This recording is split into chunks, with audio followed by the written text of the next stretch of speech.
Welcome back to the He Doesn't Want a podcast. We have been on a bit of sabbatical recently, and I do apologise for that, but we do promise a lot more interviews coming up soon. We're starting off this run of interviews with Dromara Village gaffer Ciaran Brannigan. Ciaran, how are you? I'm not too bad. Thanks very much for the invite on the show. I've been watching, I've seen a few of them, and very interesting. Some of them very interesting and funny as well. I'm glad to have you on. I see you're not at home at the moment. You're out and about, are you? I'm out and about. I'm actually stood in a corner of a lobby in a hotel here. Thankfully, there's nobody else sitting about, so yeah. It's not too bad. Great. And then, of course, we got the news the other day of the lockdown, which has halted football for a while then. So it looks like we're going to be probably into 2021 before we see the amateur league season start. Yeah, we're all sort of still guessing when it's going to happen, when it's not going to happen.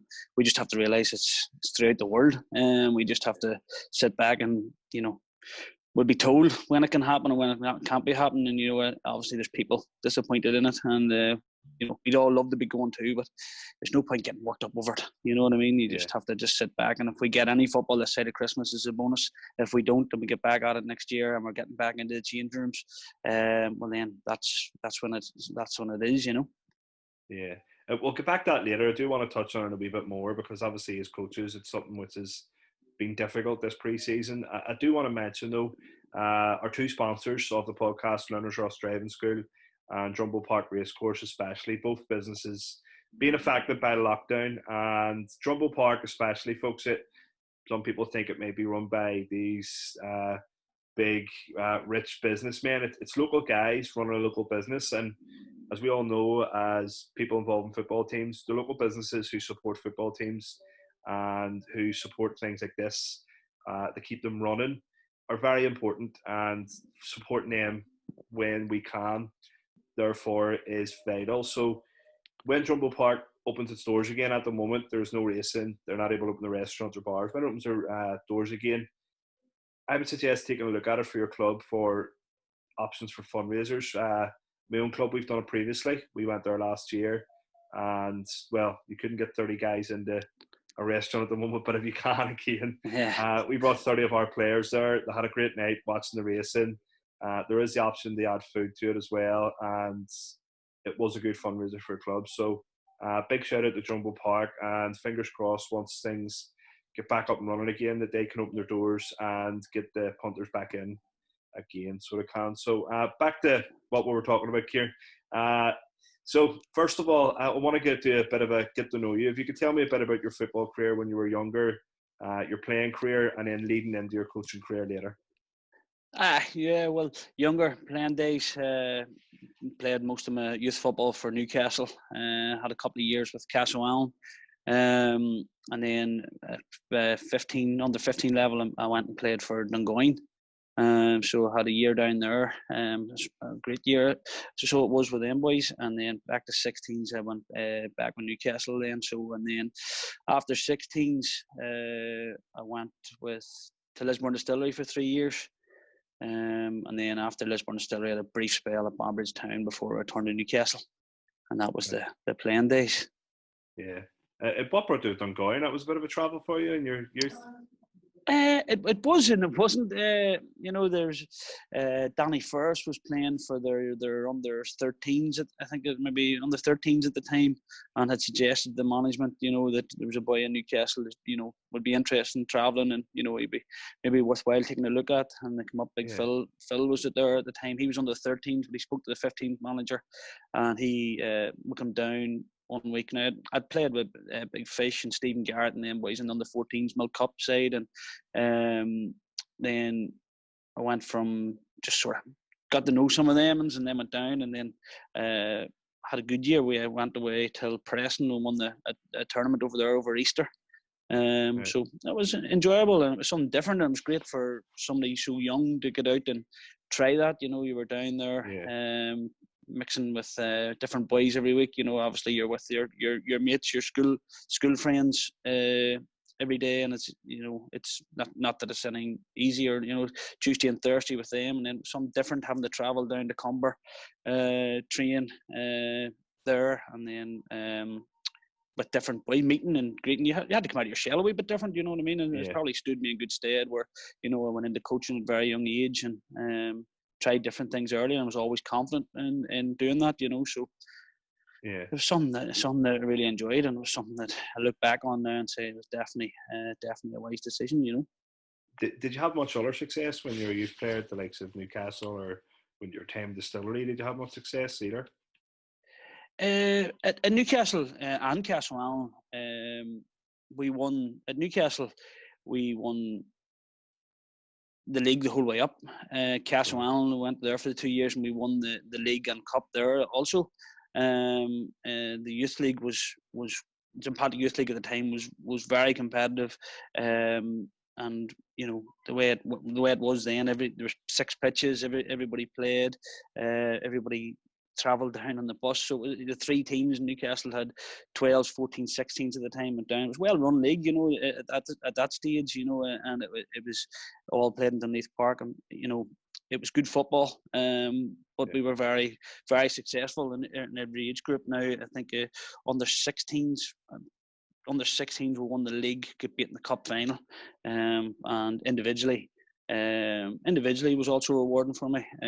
I'd done the double for under 14 and under 16 player of the league, so it was something I can always look back on and enjoy it.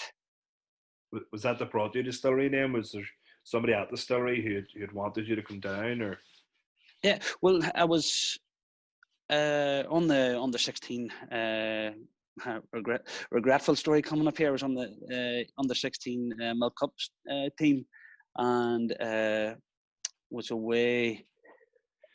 Got a call from the GAA to play for the Down Minors at the time, and I decided that the Milk Cup wasn't for me at that stage. So I called. Davy Taylor was manager, and it was 2 weeks before the competition, and he had just made me announce me as captain at that stage, and that was on the Saturday, and on the Tuesday, I had to inform him that I wasn't going. I was going to represent Down at county level for the Gaelic. So, listen, looking back now, it's regretful and rewarding in one way, because the Gaelic turned out to end up winning an All-Ireland medal at the minor level. But in the soccer terms, I never ever got to a Milk Cup, because in the 14s panel, I got to the 22, didn't make the 18. And then 16s I did, and I didn't actually travel because I made that decision. And to be fair to Davy, he didn't take it too well. He wasn't Davy and Sam Robson at the time. They didn't take it too well. They weren't happy with it, because I had always been in good contact with Davy. And then after that, he was manager of Lisburn Distillery Reserves at that stage. So I went up there and played a couple of years for him. And to be fair, I sort of didn't play. It wasn't something that I put all my full effort into at that stage. I was still going through the Gaelic and the soccer at the time, so it was maybe you overspilling when the Gaelic was over. You went to the soccer and stuff like that. So, but I gave him one good year. I ended up getting top goal scorer for the reserves, but again, didn't travel that much to training. Big Kirker was manager at the time. And I remember a couple of years ago, he was manager of Lisburn Rangers. We were talking after it. I was manager of Newcastle. I was playing for Newcastle, player manager. And I was talking in the terms, and he just says, he'd asked so many times for me to train. He just had to commit to one night of training, because I never ever made the breakthrough to play for Lisburn Distillery first, and then he finally got the Davy. He says, listen, I'm going to give this young lad a crack. He says, well, too late. He's just signed for Banbridge Town. You know what I mean? I just took a head stagger and just said, no, this one's closer. And I actually met a man, Terry Carr, in the bar that Saturday, and he just said, listen, give it a go.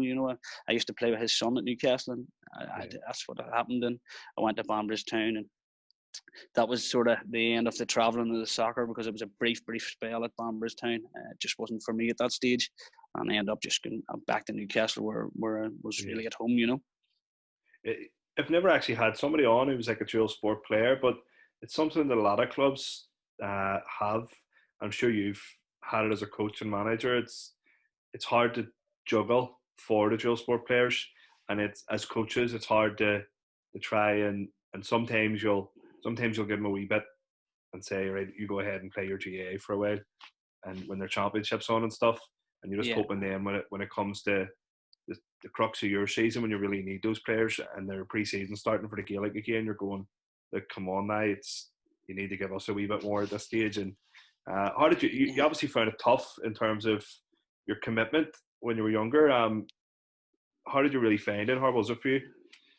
Well, just going to call it spade a spade. The commitment levels to soccer weren't good. You know, Yeah, they weren't good once they got to that level of playing at county level. That was what I wanted to do. It was something that brought a lot of enjoyment to my family, especially my father. You know, he loved that element. So it was something they done, and it kept going. Then it run into on the 21 level, and right through to 2008. Then, you know, we were beating an All-Ireland semi-final at that. So I just continued at that, yeah, and then you lose them a couple of years, like, you know what I mean, because you look at it and, you know, when I under 15s at Dungoyne, for example, I played left side. Stephen Garrett played up top, and he'd banged in 30 odd goals. I'd scored 20 odd myself, you know what I mean. And then you go to yourself, you know, you were talented back then. You had the yeah, talent at your feet, you know what I mean. But listen, I wouldn't change it. I really wouldn't change it. yeah, I was always happy with what I done. Could have given Newcastle a wee bit more at the time in my playing days.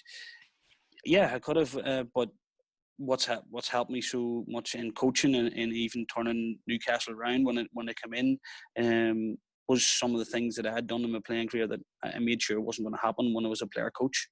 yeah, And you touched on it there on the GAA and the dual sport, and you know, you always welcome everybody no matter what they do. It goes from running, swimming, fighting, boxing, doesn't matter, till yeah, it's not just GAA and soccer. Some people just look at that, because you do get people that just look at GAA and soccer, and you know, if you play soccer, they look down at you in Gaelic, but they'll accept every other sport, and that's the same way it's soccer too. And I just said, no, you accept everybody coming in, but you gotta just work with the group that you have, yeah, and you have to be honest with them, and you have to, you know, you have to gain their trust as well as you have to trust them.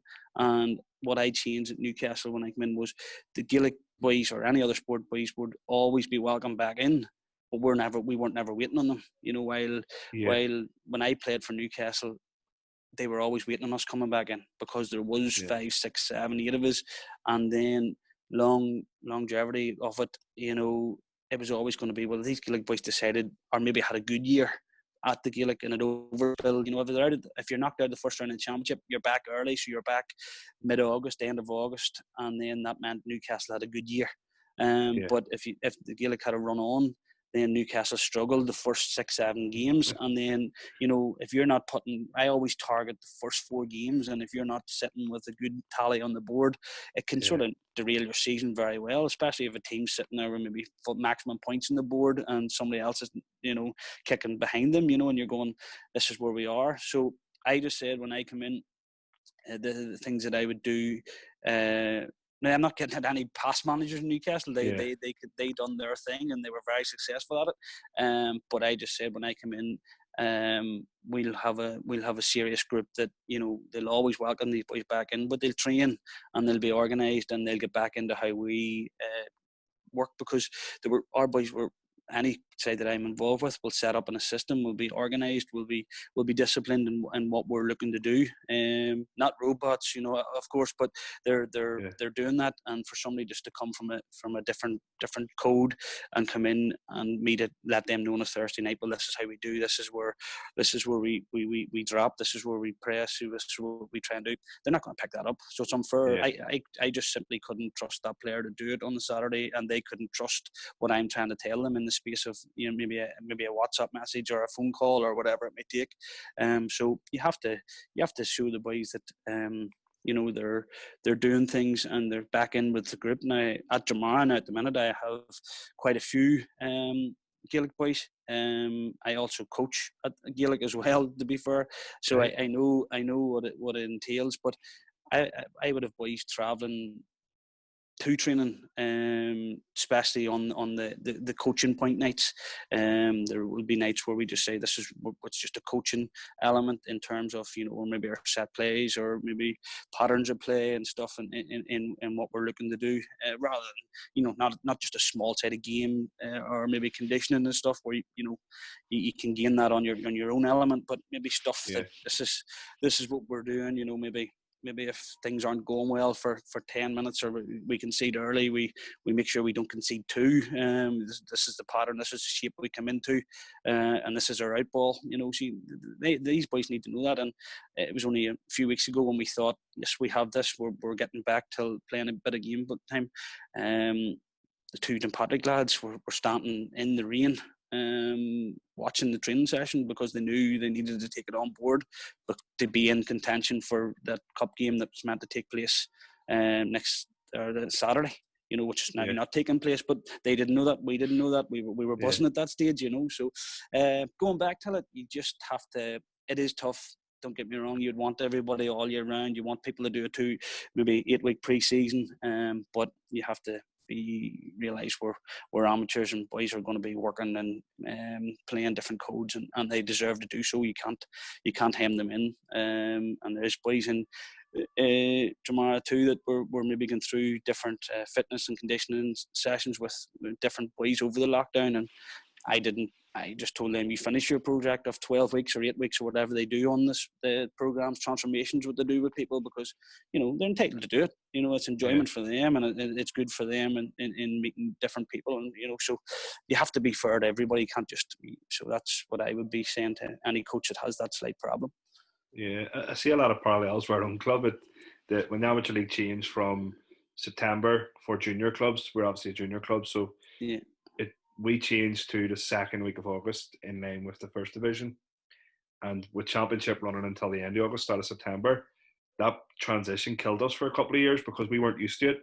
And obviously, the likes of Newcastle and then Dromara Village or intermediate teams, you're used to that because you're playing intermediate football over a period of time. So for us, it was really hard because we used to just depend on these boys coming back in. It's trying to change the mentality, like you said, over the last couple of seasons now, where we have to get ourselves in a position where these players are coming back in just to provide competition or earn their place.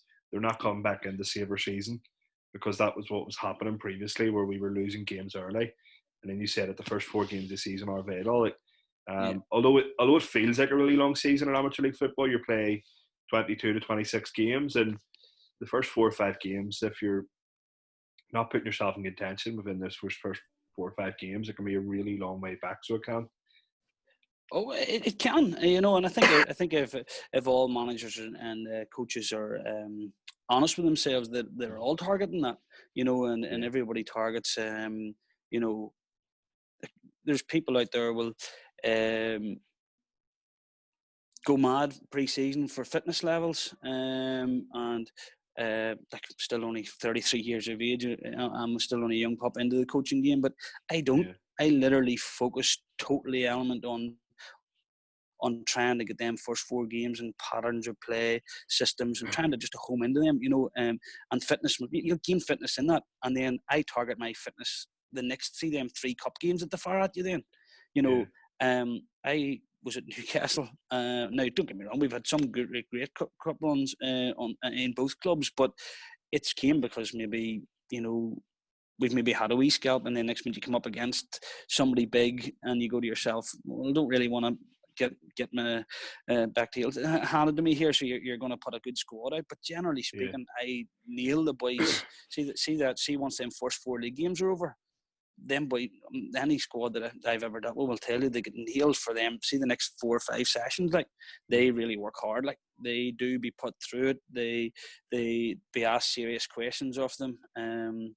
Yes, most of the time they touch ball. Of course they touch ball, but they do, and that's where I target. Now, don't get me wrong, it's not always going to work. It's not always going to work. You know, you might be seeing and you're going, you know, there's been times there where late on you're getting into, maybe it hasn't worked out for you, and you're getting into late on, and maybe you can see the boys tiring. But you know, so far we've been okay. I would have to say, since I've tried it, it's tested, it's been okay. You know what I mean? And again, Yeah. when I also have with Newcastle Dromara, the way it works, we seem to be playing a lot of local teams in the area too. Like we played Newcastle early doors last year, we played Kilmore early doors last year, and when I was with Newcastle, you always had the local teams you would have played in Ballinhinch close to you. You had two Ballinhinch sides at that stage were close to you, so you always get that. Obviously the first 4 games they try and sort it out amateur teams that it generally be local. Yeah. So you have a couple of local derbies, and you don't see too many local derbies come down to fitness normally. The It's boys, adrenaline. it's adrenaline. So Yeah.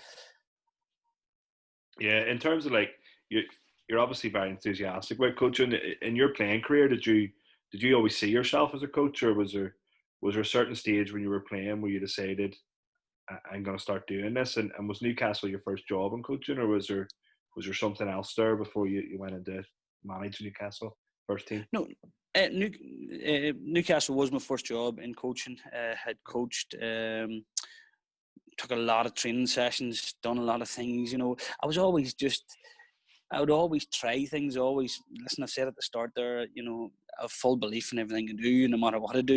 And I remember at the time under 14s, I might have been 15 at the time, 14 at the time, and the Newcastle thirds were playing a game, and the referee didn't show up. I tried it.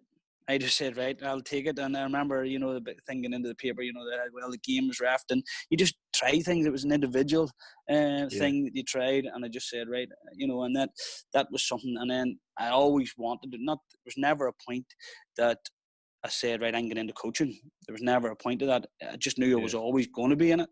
I was always going to do it. I love doing it. It was just, I would, every training session, I would have been watching what coaches are doing and writing it down. I have books there, I have papers there from coaches that maybe come in. Mal Donaghy come in for 1 or 2 sessions with Newcastle over the years. You're writing it down, and Yeah. I would still have it about the house. You know what I mean? And then through in other codes, you're training and you're doing it, and probably a nuisance myself. I was a nuisance myself, but as a player, because I would always question the coach. I would Yeah. always question the manager, and not telling him he's doing it wrong, but always wanting to know why we're doing it, how we're doing it, and Yeah. that was it, And then I got Davy Taylor, actually, the good friend again, down to manage Newcastle. It took him totally out of his comfort zone. It took him away, travelling up there at the age of Davy at this stage. Into the cold of Newcastle on a Tuesday and Thursday night, and the AstroTurf. When to be fair, Newcastle weren't good. Things weren't good. The players weren't there. Maybe there was players didn't want to travel. You had this stage where boys weren't answering the phone and go play seconds, and there was problems there. But I thought, look at Davy, and he might pull a few. But and to be fair, he stuck it as long as he could, and he did change it, and he put a good mentality on it, done very well. And then Davy just said, right, that he just couldn't do it anymore. Sam Robinson was with him too, and 2 great men, like, to try and doing everything for us. And Sam still travelled and watched Newcastle after they left, to be fair to him, at times. And great men, a lot of time for them. And then they left, and then I remember standing watching the game one night. Got a phone call. Matt Rice, myself, Simon Gribben, and Neil Core. Can you take charge of the game on Saturday? Ciaran, can you coach the boys on Thursday night? We'll play Derry on the Saturday anyway, in a cup game. And he says, we'll sort it out. Matt Rice made the call, and no problems. There was no issues at that stage. We would do that. And then next minute, boom, I get in. Obviously, came very organised. Remember Neil Core at the time, looking around, going, "What's going on here?" I was extremely set up. The warm up was set up, and things were in place, demanding things of players. Now we went out. I think we got badly beat 5-4-5, maybe 6-1. Derek, we were flying in the Premier at the time. It was cup game. We arrived. A couple of players arrived late, and that was just, we were trying to get boys together, and then. And Neil says, no, definitely not for me. I'm still concentrating on playing days. So listen, if Neil is a coach, if he put into coaching what he puts in on the field, he'd be a hell of a coach himself. So, but at that stage, it wasn't for him, and he decided that was it. So he continued playing. I went into the management. Simon Gribben, he played a bit, and he would have Simon. You could have lent on Simon at the time because Simon's played all over the place, and you could have lent on him and asked him a few different things. And he was maybe the first man to start saying, right, why are we not a corner kick? Well, set things up. Just when kicking in the box and expecting 4 or 5 big lads to go for it. Let's set it up. And that's whenever I was going, right, okay, now, because I went in side of games, touch tight, getting boys organised, getting as many ball contact as we can, good communication, asking boys to enjoy themselves. And then, obviously that all became, but he was the one who said, right, how long, just take 5-10 minutes here at the end of every night, or start with it as a warm-up, and that's something that I've continued to do throughout my coaching career. I start with stuff in the warm-ups and close it down. So again, that was something I learned very, very early from somebody different, and you learn every single day, and you learn every match, whether it's on TV or whether it's a local game, So I believe you can pick something up in small percentages, 1% every time, Yeah, it's something completely different, but it's also very interesting. I never actually thought about it because it's always something you think of doing at the end of training. But by that stage, sometimes the players are like, "Let's just go home." Or Yeah. we couldn't be annoyed standing about at this stage, listening to set pieces and all. If it's a November, December, and it's a cold, wintry night, doing it at the start of training when their minds are fresh it's a good idea. It's something completely different, so it is. It'd be worthwhile taking forward. Well, there's one that I'm doing at the minute, and I find very enjoyable, and it's good for me to know that they know. It's again the trust issue. I trust them, they trust me. Where I run it for a couple of whopping into the WhatsApp groups, the players. It's all always. When you're in the change room, you have it up on the wall. Everybody, does all them norm things. But I'll tell a player, I'll contact the player that I'm asking to do it. So the player runs the warm up, runs the session that I'm looking him to run. So he will take the warm up and say, right, guys, this is what we're doing. We're defending the corner, or maybe we're attacking the corner, whatever we've asked him to do, and he takes it, and then he'll put players in place, and what is, and it's very good, because you know who's with you, and then so you're standing on the sideline and the ball goes out for a corner, exactly. You're not standing there screaming about why are you there, why exactly. Boom! These players have run it. They've run it to one another. They know it, and they know where they should be. Whether it's attacking corner, whether it's a defensive corner, whether it's a set play and defending or attacking in any terms. Even to an example of even their goal kick. What can we do? I always tell our boys, what are we doing? And it's trying to change a mindset thing. Is what are we doing from their goal kick? Or what are we doing from their corner kick? And we're setting up an attack. It's just trying to change that mindset. We're not defending it. You obviously have to defend it. You defend it to set up the attack, and you're trying to change them things. And that's probably why I would always have the thing is, listen, if you want to have a 7-6 battle with me, go ahead, have it out with me. I have no problems. I'll do that. I'm not one of these ones to say, oh, I'll take a 1-0 away on a go. Yes, I'll take a 1-0 if we score in the 92nd minute and you haven't scored yet. But when I'm starting on a 0-0 on a Saturday, I'll score. My aim's just to score more than you. And if it's 7-6 or a 5-4, I'm happy enough for that, You'll have a short life in football when you're going through all them 5-4s and 7-6s, but really, won't you? I'm sure your hair's starting to thread every game with things like that, because my heart would be in my mouth, so it would. Oh, it would be but I remember at Newcastle a couple of years, whatever, maybe 2-3 years into it, we were third highest in intermediate football. Linfield Swifts there was a crowd up in Cookstown, I think it was.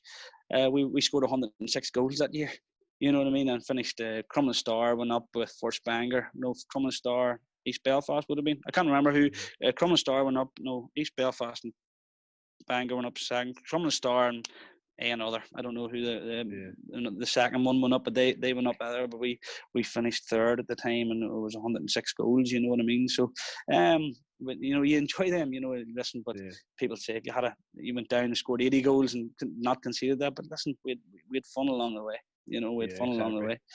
It's a lot more enjoyable for players as well when they realise that you're you're telling them to go and play an attacking brand of football, players seem to relish that a lot more than when you're telling them, like, we're just going to sit men behind the ball, try and defend their own box. And I think players themselves, obviously, the most important thing is when you win on a Saturday, you enjoy it. But you can always enjoy Yeah. things a wee bit more if you do things a different way. Yeah, well, you do. That's exactly right. And just as you enjoy it, that's you ask the players to do what they do Tuesday, Thursday, and you ask them before they go out in the field to try and do what you're asking them to do, and you go over a few key points in it. But the last thing that I'll always say is the main thing, guys, is enjoy it. And Yeah. it might be a cliche thing, but it is true. Like, you gotta enjoy it. And as a coach, I have to enjoy that on the sideline. I can't be standing there and getting uptight because it's not working, and because it's not always going to work. It's not always going to work. I have to go. I'm just a maniac at things and doing things, and traveling to and from traveling home from games, traveling home from training Tuesdays and Thursdays. I just go over how I performed. How did I?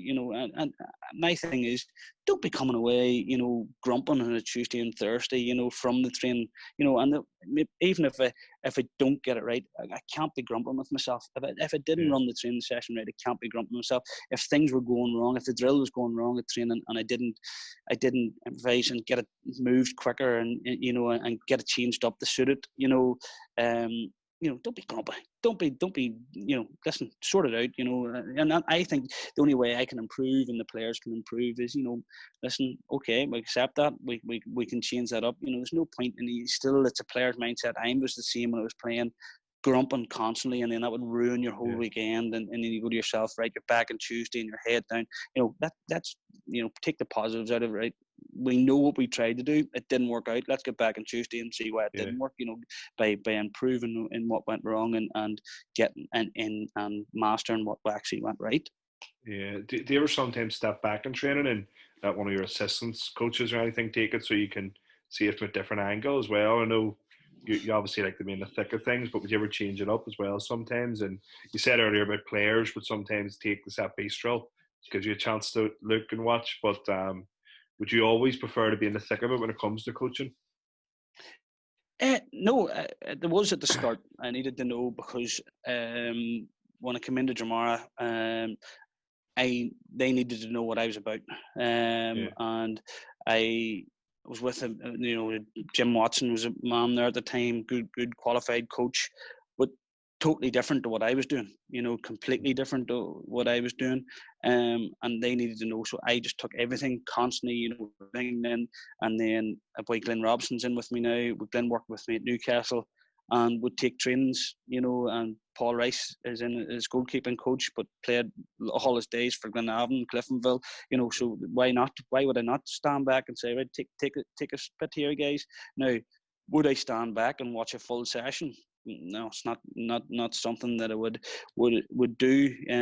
But I would get in, I would work it the other way, that I would get in and get a warm up done where the players get into the mindset of knowing that what we're doing, and then let somebody else take it, or else the opposite way around, let them go in and get their side of the warm up done. Because I also like to step back, and Glenn wouldn't mind me telling this. I like to step back from Glenn and watch that.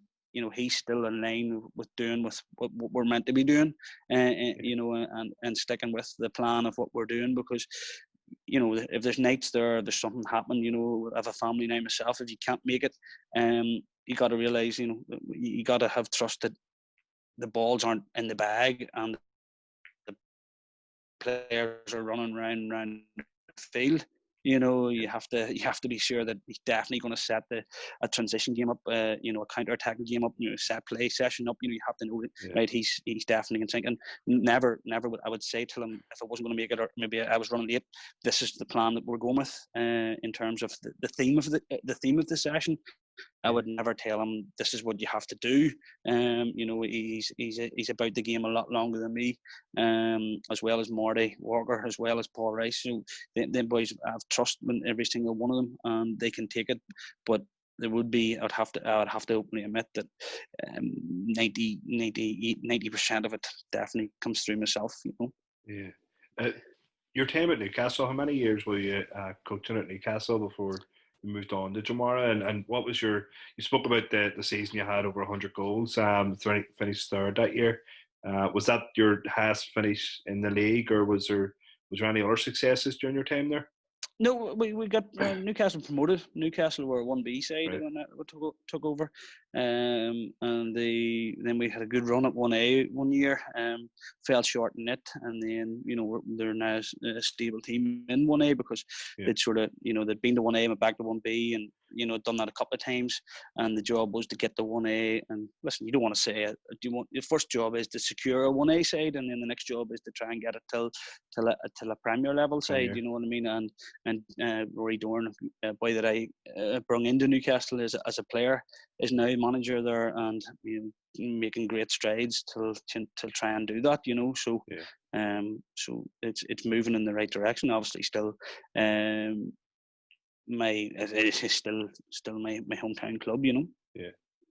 And then did you step down from Newcastle before moving on to Jamara, or was it an offer made by Jamara to you, which of course then you're now at Dromara Village, or No, I did step down. I'd stepped down, so I'm at Dromara. November to, so I'm coming up to 2 years now at Dromara. So right. I'd stepped down at the end of that year. As you said earlier in the message, what was the biggest disappointment in football, or the toughest moment in football maybe. Yeah. It was the day that we beat Killalay, where I'd spoke to them, Sean Kelly, the chairman, prior to it, and I told him I wasn't continuing, wasn't going forward with the group. I just, my time was up at that stage, and it was the toughest one. I knew we'd been through a lot that year. Two players had fell ill. Both made great recoveries, which is great. Yeah. And then we'd injuries and stuff. Listen, never one for making excuses. It just wasn't the squad that we thought we had at pre-season, and we survived. We turned out we're safe enough from relegation then after beating Killalay. But getting that, and that secured it. That no team, we finished, no matter mathematically, we were secure.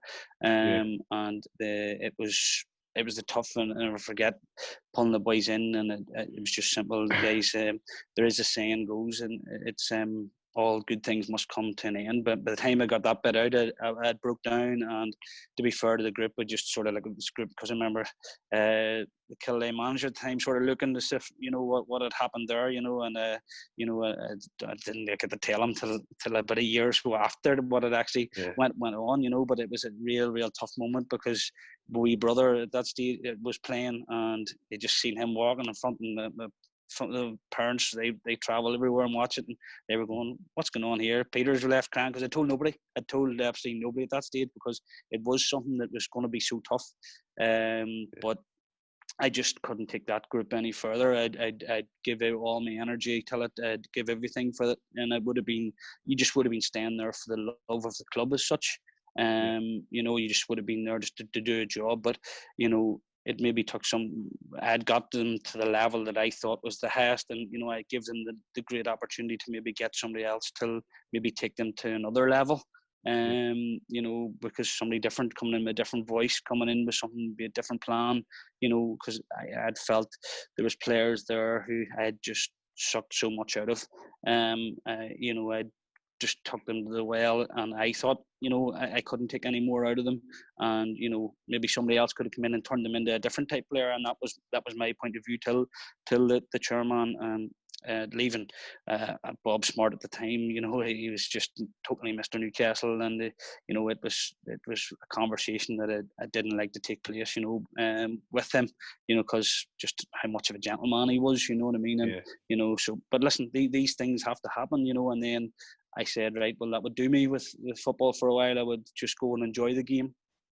I went to watch our final playing Ards. Peter was the younger brother, had transferred to Refrain at the time, and I just instantly said, nah, this isn't for me. I shouldn't be away from the game. I should be what am I travelling about for?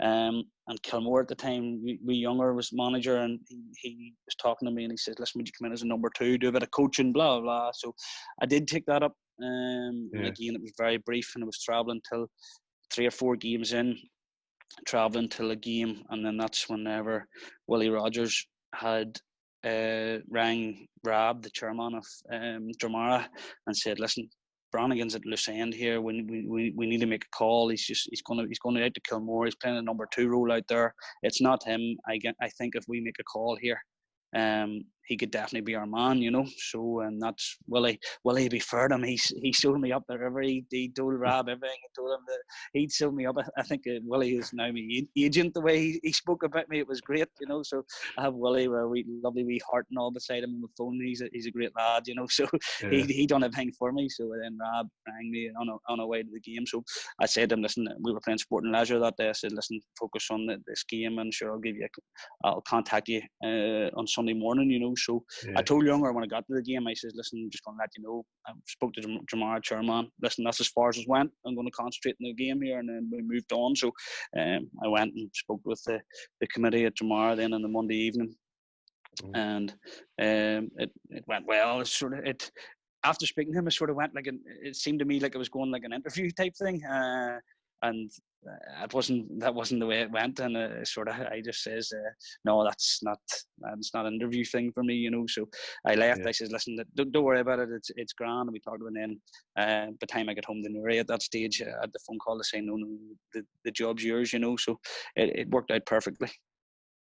And Dromara as well, like it is a smashing club, because we were down there not that long ago, and I sat in the bar after. A lot of our players at Ford are ex-Dromara boys, and the likes of Marty, Mal, and Big Racy all come over and sat with us for a good while, chatting away, and you get a real feel for the club straight away. And Rob as well, I had Rob on previously in the podcast. He's some character as well. He's smashing fella. So he's brilliant. It is the committee in general and the club as well, like they're so behind the town and the village, and they want it to do so well. So I'm sure you got a real buzz out of that as well when you met with him. It was brilliant, because when you walked in, not to take anything away from Newcastle, it was like, you know, the Newcastle chairman, and you know, you went to his house, and he's a businessman. It was a lovely big house and stuff, like, you know. And then you go, the next when you walk in, there's a club, there's a committee, everybody's sitting around, there's tea, coffee, mineral, everything just sitting there. And you know, it's they're an amateur club, but run it as close to professional level as they can. They demand so much more of them. And you know, and they want success, but they don't want it instantly, which is good, and they're not forceful in it, and they know the path that we're trying to go down. I'm very straightforward in the plan and the approach that I have. I did say we would go back to 1A, and then it might take us a wee bit till get to the Premier. And they you know, Rab would still say, like, listen, you got us there straight away, like, you know, you got us to 1A, and you know, we're going to go to the Premier. I says, yes, we will go to the Premier, but you just don't be, you know, there is better teams out there, there's better squads out there, you know, so just we'll bide our time at it, you know what I mean. So listen, we were in a great position whenever the thing was curtailed. But listen, it's a world thing, you know. So I have no qualms in it. Whenever Rob, somebody had to go on your show at the time, and I had said, you know, I wasn't available. Or somebody go on. The only thing that I had said was, do not say that we're disappointed that the league has voided. We don't want that. We don't want that approach. And then I got the clip sent that Rob was distraught that the league had, and I was going, no. 3 phone calls later, Rob still wasn't answered, and he just texted me, and then he finally answered. What are you doing? And it's so, but listen, chairman, man, you know, he has to. He can have his opinion too, but he listened. It wasn't. we just have to accept, and I see a lot Yeah, of teams, listen, I've seen all these the appeals and people going, obviously the court case. Listen, everybody's their own opinion. Everybody has their own agenda on it. You know what I mean? But listen, we were in a situation where if it had went points per game, and if it still does go points per game system, that we would have got promoted. So I feel as if we were in a good enough position to have her say, and it's not something that it would have been unfair. I think it was unfair in teams around us.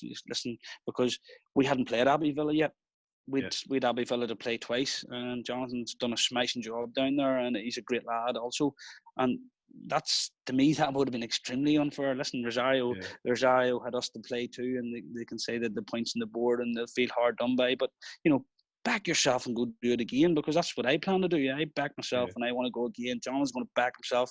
Then you're going to have the other teams, the Cumbers on the new management, Orangefield's on the new management, Dorney's getting extremely strong, and Kilmore have added to their management team. So, Lisburn Rangers, Dromara, they're all, listen, everybody's going to come round and have a go. Grove won't have the bad start they had again, so it's going to be a tough league again. I could go back and somebody could show this up to me in a 6 months time, and and maybe me sitting mid-table or whenever we do get started, but I'll still back myself to go and do it again. Yeah. You know what I mean? And when it happens, and you're not always going to get the success that you think you deserve. You know what I mean? So I just think we just need to be realistic in it and say, right, listen, in this term, because no matter how much complaining we're going to do about this, we're going to do as we're told. You know what I mean? Because there's people. Look at the politics side of it. Too. They can complain all they want, but we're all going to be doing as we're told to this thing. Somebody decides this thing's not here anymore. Yeah, exactly. And it's almost getting to the stage as well where you're thinking that you're not going to have a full 2020, 2021 season. You're not going to have that full season. Is it even possible to have a full season? So some sort of concessions might need to be made for next season if last season is considered finished and done and dusted once these appeals are over. So we're now coming into this lockdown is going to bring us out into November, and then the season's meant to finish the start of May. It's going to be really tough to do that with cups as well. So it is. Nobody knows what's ahead, really. That's the thing as football coaches and clubs as well. Nobody knows what's ahead. Yeah, nobody knows. Nobody knows. And as I said at the start, if we get any football this side of Christmas, it's a major bonus. And then what we get after Christmas, we've got to accept. If we have to say, even for a slight example on it, do we play each other once? It's got to be the luck of the draw. Does Newcastle get the home fixture against Dromara? Does Dromara get the home fixture against Newcastle? And that's just the luck of it. You know what I mean? You're going to have, if you play 13 games, you're going to 8 at home, 7 away, or vice versa. You know what I mean? So sorry, 15. So sorry, 6 and 5. You know what I mean? So it's all them things. My mathematics is pretty poor there, isn't it? No, well, to be honest, you're completely right. I was actually thinking 4 or 5 weeks ago, I was asked a question by somebody, and they said to me, do you think it's possible to play a full league campaign? And I said, well, I think it would be a good idea for everybody to play each other once and then go into a split. So the top half play each other once again, and obviously if you played one team home the first time you played them, play away the second time. But now that would be a 2/3 season then. But even now, you're thinking, like you said, play each other once half a season, that might be the best we can get. As long as everybody knows what they're going into at the start of it, at least then. But nobody could have seen what was going to happen last year. There was no plans in place. No. It was just completely, it happened, it's out of the blue. So everyone, like you said, has different opinions on it. But I think going forward, as long as every club is in agreement, this is what we need to do next year, then at least then there shouldn't be any complaints, hopefully, going into the season or at the end of the season, whenever it is. Yeah, listen, there's always going to be people disappointed. That you're trying to please everybody. You're never going to do it. You got to just realize that. But I keep them back. That it's a bonus. We need to get back playing football. You look at all the the message you sent earlier. You're asking about stories from the changing room. That's where you get your fun. That's where you get your entertainment. Out of the friendlies that we've had this year, have I had any banter that I could tell you that happened pre-match? No, I've nothing to tell you. You know, a boys coming. You know, you're changing in the gazebo.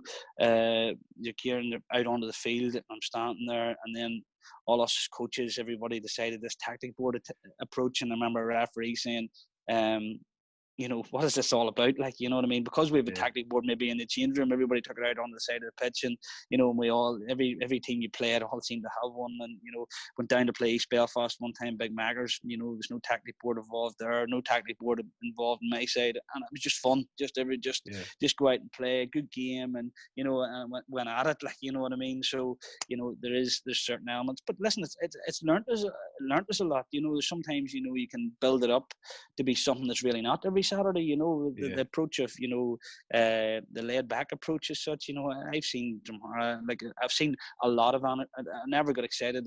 There's people in Dromara getting excited about some of the results we got, but I'm not getting excited about it at all, because I've seen some teams, you know, picking up results against teams higher than them, you know, in different leagues and, you know, different standards, you know, when you're going to yourself, like, you know, I think it is just the higher people went up, you know, they couldn't create that professional, semi-professional levels they normally create, you know what I mean? You know, trying to get boys there, and you know, and they also have to realize they're paying every player as well, you know, so they're probably not getting everybody fully committed to the trainings, and you know, and getting there. So you know, we had some great results, some great performances. Some of the football we're playing is great, you know, and you're going to yourself, maybe is that you know, the slack, not the slack approach, maybe the laid back approach, where, you know, you just have to put that trust in the player that, you know, he's always in that mindset. Maybe that's something that you take into my thing, where don't be uptight from 1 till 2. Just think of a player's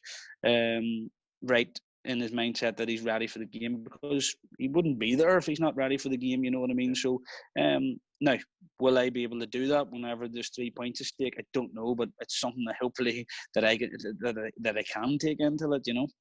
Yeah, it's one of them things where during the summer I don't even think it was that bad, because you were able to sort of get changed out on the pitch and be able to do your tactics board. Last Saturday was the first Saturday where I actually realised this is going to be completely different if it's the way going forward. We drove into a car park and the players are all separated in 14 cars, just getting changed at their car. It just takes away everything that we're used to from football, the change room atmosphere, like you said earlier, and the banter. And then as soon as the game was over, the players took their kit, got into their car, and away they went. And it's just it's just completely different than what we're used to. It's getting stranger, really. So it is. It is. I know. I seen Framer had tweeted about, you know, Sirocco manager had said, you know, about the, you know, getting changed and, you know, the weather and, you know, stuff like that. And it's true, like, you know what I mean? Because you can't get showered, you can't get changed. So you know, if the kit that you have gets wet while you're playing, so the time you come out of that wet gear, you're going into another bit of wet gear, and then the travelling you have to do. For you know, I just take Dromara for example. We've boys coming from Belfast, boys coming from Downpatrick, one's coming from Newcastle, and myself coming from Newry. You know what I mean? So it would be harsh on them, because to be fair to Dromara, it's signposted everywhere but close to nowhere. You know, every signpost says Dromara, but when you want to go to Dromara, it's a long journey. You know, so you always think it's right. You always think it's just outside Lisburn, but it's about another half an hour past Lisburn. So it is. I was just to think, you know, sure, it's only out the carriageway. You know, it's not too bad. But coming from work, I just slip off the carriageway when I'm there early. You know, so but see whenever the lockdown happened, and we weren't, or not the lockdown. You know, the just everybody was furloughed and stuff, and then you have, so we were going doing a bit of training, and you know, the friendly matches, for example, when we kicked off there, and when I was travelling from Newry, I was going, I don't think I'd be fancying this travel all the time, because it's a bit of a nightmare, because I'm travelling 20 minutes out the carriageway to turn off, and then I'm another near 15 minutes out over the bumpy roads, and you know, so you know, it's once you get there, the place, the stands there, it was the car park all tarmacked and stuff at that stage. The car park was, to me as a club, it's almost a sleep. It was a sleeping giant, because there were an established Premier League side for so long, from the 2000s into, what was it, 2012, I think, when they got relegated into 1A, and then they made the way down to 1B. So there's a lot of potential in the club, and like I said, sleeping giant, and after going down through the leagues and that their downward spiral, now there's a positive atmosphere about the club again. Now that they're moving up, and that's attributed to you and your coaching staff, really. So there's a lot there to be done as a club, really. So there's a lot for you there as well as a coach. Oh, there is, but that's right through the club. Like, that was Yeah, something that, see, when you can go in and you don't have to install a mentality, like, there's a couple of mindset changes you had to do. Don't get me wrong, but the mentality of good footballers and wanting to win was there. The core of boys there, the core of your boys that are extremely good footballers. Like, you know what I mean? If you would say to yourself, like, when everybody moves about in different clubs, and then there's no reason why these boys couldn't go and play at any level, and obviously higher, in amateur football you don't want them going anywhere, but at higher level, they could go. There is 5 or 6 players from Dromara from there that are extremely good lads, like, extremely good footballers, that they have everything about them. And that goes from the coaching that they've got from the youth up, and the youth coaching again is there. Emma Rowan's heavily involved with the fundraising as well as coaching and the stuff that she gets for the club, and everything's there for you. And you've nothing to do. You've Gillian owns the secretary again. Everything's done for you. You've only to focus on coaching the team. You are just the head coach of the club. That's all you do. And the atmosphere is easy to build after that, because you bring in the right personnel, the characters you're bringing in, some of the signings that have brought in, always, some of the characters that I know, they always bring a great positive vibe, and they're different in their own way, you know what I mean, and they create that they're loved with open arms, and they're there. Yeah. What's your aspirations personally, and do they match the club's aspirations over the next few years? Yeah, they do. The clubs, they do now. The club, they do now, but I think they thought at the start, this is just another coach that talks the same talk. You know what I mean? And I'm going to do this, I'm going to do that, and I know 1B. I was in 1B a long time, and I told them what it was about, and how we're going to do it, and how we're going to change the style of play. Everybody wants to play football as much as they can, but you got to be brave and bold at it, and realize that you're going to get caught. You're going to get, and you're going to lose games over it, but in the long run, you're going to create a better player, a better squad. Does it always get you success? No, but still, when I'm done and gone, the group will be stronger, they'll be better. I can't guarantee success, but I told them this is what I'm going to do, and then they realised after a while, it took them a wee while to say, listen, we got to accept this is the new way of doing it, and it's right through the club now. The seconds play the same system, play the same football. They'll take the same chances, and that's what we're looking to do, and that'll go right down to youth level, because youth level is easy. That's what they want to do from the starting to play football. It's now harder to coach a senior team because they weren't told to do that. The keeper set the ball down and he lumped it up the field, where there's still a load of time for that in the game. That's not something you can say. But now you have your centre halves wanting to do it. You want your right and left back, your centre midfield player maybe coming in. Maybe you've set something up, and everybody's trying these things and doing it. So while in youth football, you're looking at, as soon as they can see the goal, the goalkeeper's playing it out from the back again. Some of the youth football, even at the Patrick, when it's going there, when you go down to watch it in the cages, and you're going, it's just class. It's just football.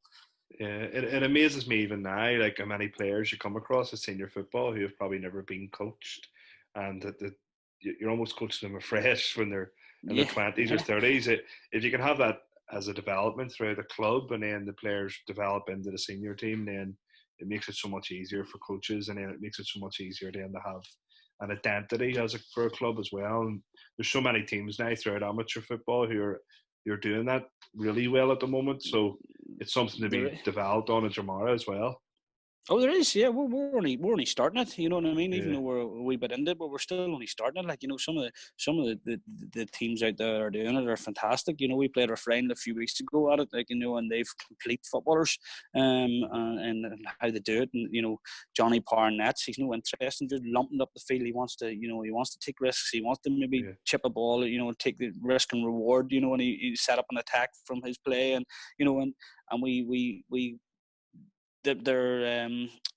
their coach came in after it, and spoke to us at length, and said, these played football a completely different way that we expected, and we were brave in the ball, and we yeah, took major risks close to goal and at our own goal, and there is probably coaches going to watch this, and there's probably people going to see this. Stop trying to be somebody you're not. But it's what I enjoy. It's what yeah, the team enjoy. It's what we want to do, and the centre halves enjoy it. The centre forwards are getting a load of play out of it.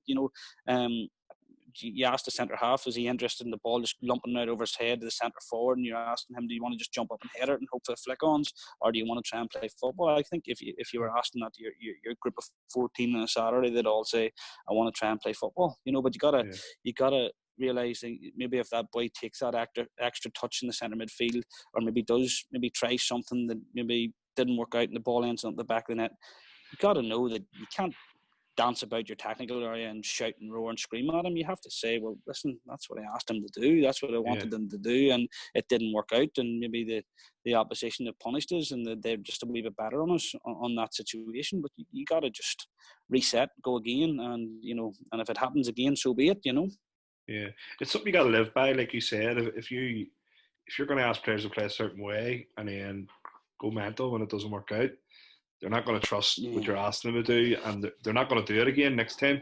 So if you No, and but like you said earlier as well, risk and reward. It's that's what it's about. Really, you have to take those risks.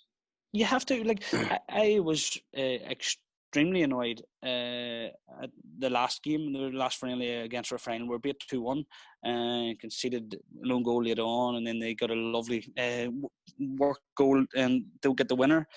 But my problem was first half we played everything out from the back, played lovely, played in the midfield. Maybe even if we didn't play from the back, we played some lovely football. In what we were doing, we were compact. And then second half, Refrain put a press on us, and our boys started lumping the ball up the field. And Yeah, I was absolutely got. And now that was the time for a ball to go out over the top, maybe for our left side player to push on and maybe overload one side and maybe put a diagonal ball to the other side. Try something like that. But just to lump the ball out over the yeah, top of the back three or back four and just to get rid of it. And maybe boys not willing to take that one or two touches, to say, right, well, I need to get on the ball here. I need to try and beat this press. Because the 3 or 4 times that we did do it, we went out by the press very, very well. But the problem was whenever certain players got the ball and didn't want to beat the press, it just was turned around the corner. And that really annoyed me because I was going, yeah, when my team comes under pressure, because they did come under pressure against a very good Refrain side, they should never revert the type. They should never revert the type. They should always say, well, no, we stick to what we do. And, that was the time, especially in a friendly.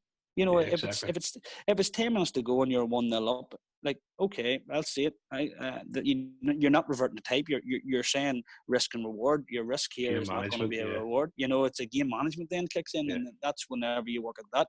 But maybe 5 minutes into the second half, whenever the goalkeeper sits the ball down, sees 3 or 4 white jerseys pushing up the field, high up the field, he's saying, no, right, way you go, lumping it over the top. And then I'm thinking, okay, he's going to try and, set this up once or twice, and then he's going to sucker them in. But he didn't. It just constantly went and constantly went. So I spoke to the back three, and I spoke to the goalkeeper after, just told them that I was disappointed in it. I wasn't happy with how they done it. And they said, well, we thought we could get out of the top. And I fully loved their idea of it, but they didn't try that. In their yeah, theory, it was good, but they didn't try it because they didn't form. They didn't say, well, there's my front two, push my 2 wide players on and create a front 4 and try and go in. They didn't do that. They just said, right, well, we're going to lump it up, and then hopefully they react to it. And that's yeah, not, that's percentage-wise, that's not going to work.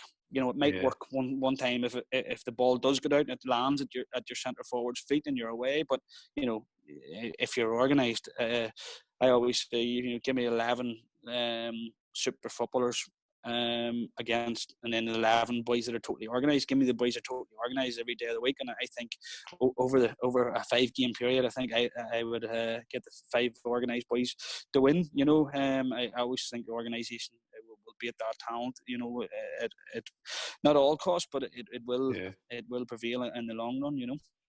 I completely agree. It's a key to amateur game, getting a team which is well organised, and it's probably the hardest thing to do because we spoke about it earlier. You have players who would come in and out of a team, and it's amateur football, so you can't completely question players' commitments. But some players may miss a game, and being able to get a squad of players where players can come in and fill in any role and be super organised, it does win so many games in amateur game. It really does, because other teams might not have that benefit. They might have a load of good footballers, but they might have players who don't train or players who train once a week.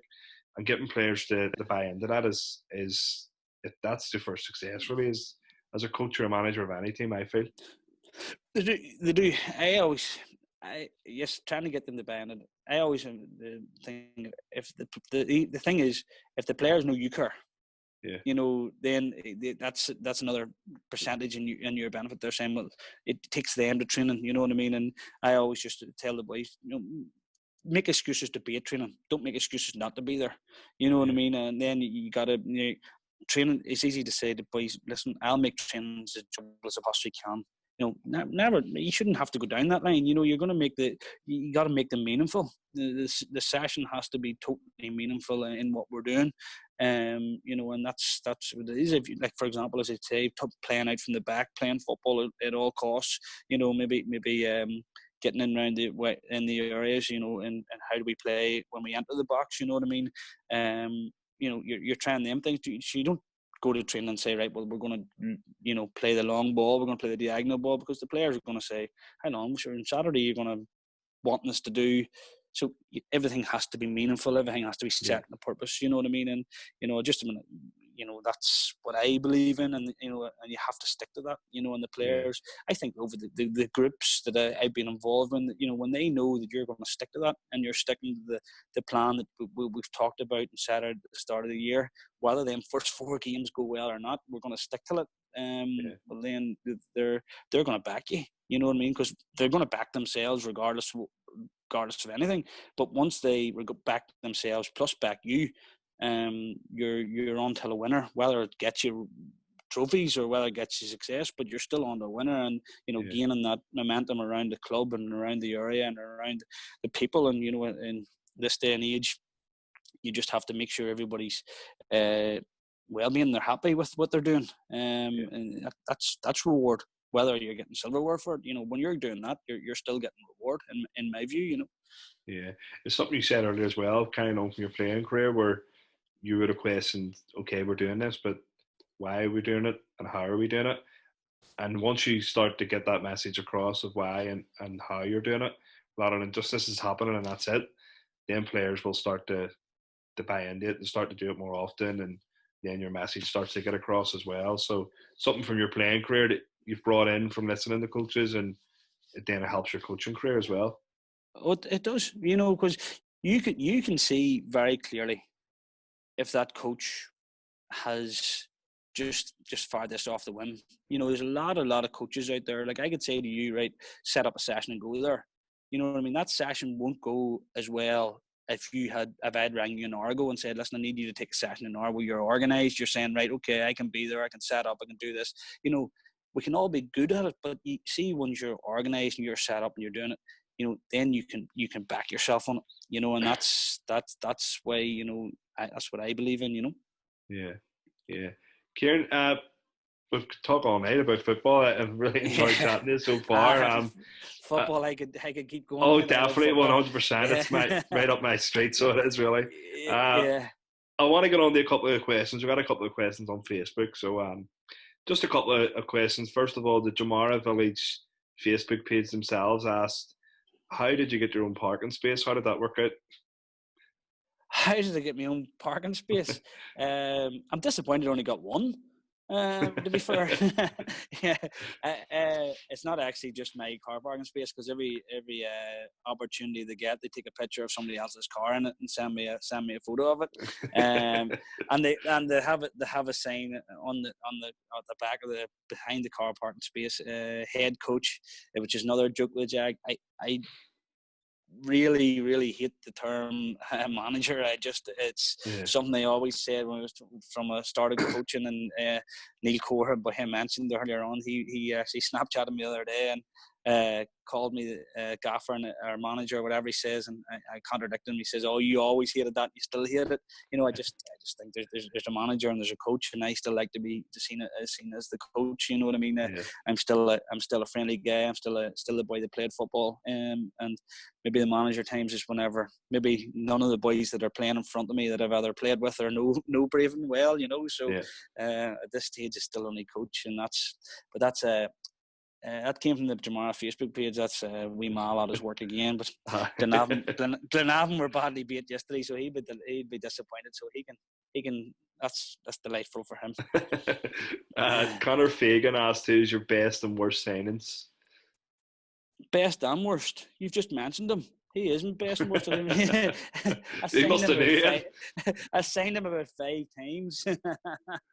No, best and worst signings. He's at it. He's at it. He's at it. Yeah. I know what he's trying to. Approach there.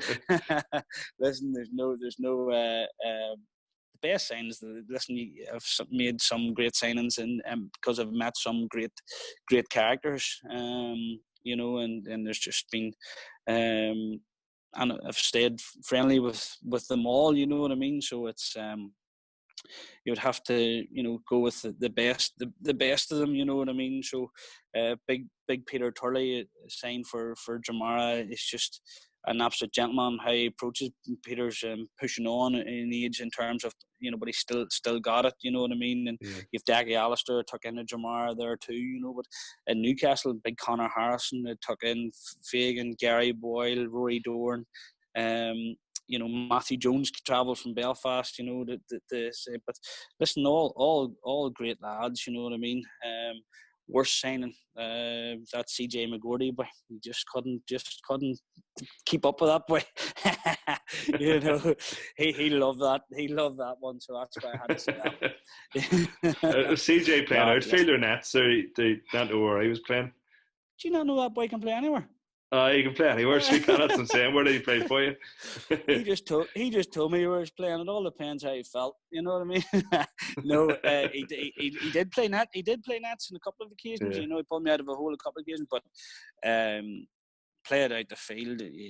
Some of the things he done was just he scored a goal against St Luke's from the halfway line one stage, but thankfully it wasn't videoed. But he's tried to recreate it in this football field and show me. He sends you videos all the time. Look, this was nearly it. This was nearly it. You know what he's like. They're all right. They're all right. He's trying that one. Brilliant. So, Ciaran, thanks very much. Characters. Thanks very much for doing the interview. Really appreciate it. I'm glad to get you on. Willie Rogers messaged me ages ago and said, you need to get this fellow on. I said, no. And yeah. I was busy, but I wish I had got you on sooner because I've really enjoyed speaking to you. Yeah, no problem. Well, he's a great lad. Yeah, I was actually, I think we might have been in the club that night, actually. He had said he was going to do it. Yeah. He made the thing, and then it was popped up on Twitter the other night, and he sent me a message. Don't forget, I made that happen. You know what I mean? So, I think there's a few fans in the club because when I was down there, they were messing about, saying, "Oh, we'll take a selfie with a guy from the podcast." Brilliant! Fuck's sake, lads. Here, bet you they didn't buy you any drink. No, not at all. No, see. No, great to talk to you, mate, and I hope the show just goes from strength to strength. Great show and fair play to you. Look, I wish you the best of luck with Dromara this season. I hope all goes well. And like I said, Sleeping Giant, it deserves Premier Division football, and I hope you get what you worked hard for last year and you were so close to it. But just need to do a wee bit more to get over the line this year if we finish the year, of course. Yeah. Well, listen, we'll get there at some stage, or the club will get there definitely at some stage. When it happens, we just don't know, because there's going to be serious competition whenever it does go going again, because there's competition in the amateur league nowadays is fierce. You know what I mean? So, but it's great. You know, listen, I would love to be that manager, or there's me calling myself manager. I'd love to be that guy that takes them till the top as quick as we possibly like. You know what I mean? But Rosario will be wanting to do that. Newcastle want to be doing that. You've Chiraco work. You've all them teams wanting to do that. So listen, the only thing is we're in the mix. You know what I mean? Yeah. The podcast is sponsored by Learner Trust Driving School and Drumbo Park Racecourse. We'll be back with another interview next week. Once again, thanks very much, Ciaran Brannigan, for doing this interview. No problem at all. Thank you.